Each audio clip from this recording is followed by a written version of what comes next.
अरे बाबू जब गधा बन गजा रो अरे काका नहीं जाने छया आज नया साल चेन तो जाय छे माल सके ग्रीटिंग कार्ड दबे हैप्पी न्यू ईयर कहबे आजा ठीक जे जो डब न पिए तो या हाथ रे बियर रे हेगे 2022 गेले आबे गेले जानू ते सगे उटा हमरो न गाय दे जॉब करो गदरल जवानी तोहर गेलो दिलवा में बसगे और आगे गुडो बड़े भी नेता डियर गे माय डियर गे तनी होठ सपियाई देना डियर गे डियर गे माय डियर गे तनी होठ सपियाई देना डियर गे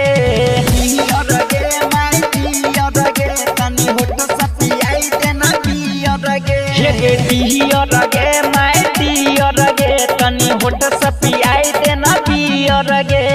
डियर गे माय डियर गे तनी हाथ सपियाई देना डियर गे डियर गे माय डियर गे तनी हाथ सपियाई देना डियर गे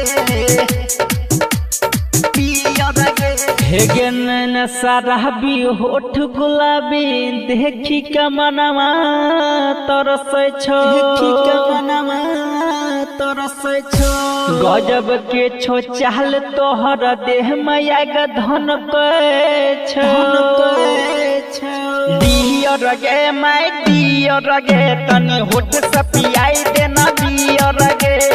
डियर गे माय डियर गे तनी होठ सपियाई देना डियर गे डियर गे माय डियर गे तनी होठ सपियाई देना डियर गे हे डियर गे माय डियर गे तनी होठ सपियाई देना डियर गे डियर गे माय डियर गे तनी हाथ सपियाई देना डियर गे डियर गे माय डियर गे तनी हाथ सपियाई देना डियर गे डियर गे हेगे बाबू आदर्श या किशोर कह दिल छोड़ गे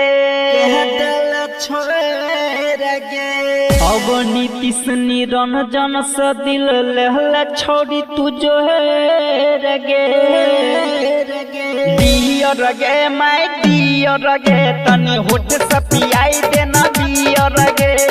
डियर गे माय डियर गे तनी होठ सपियाई देना डियर गे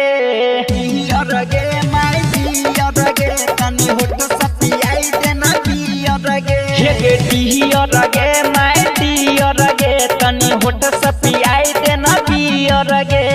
डियर गे माय डियर गे तनी हाथ सपियाई देना डियर गे देना डियर गे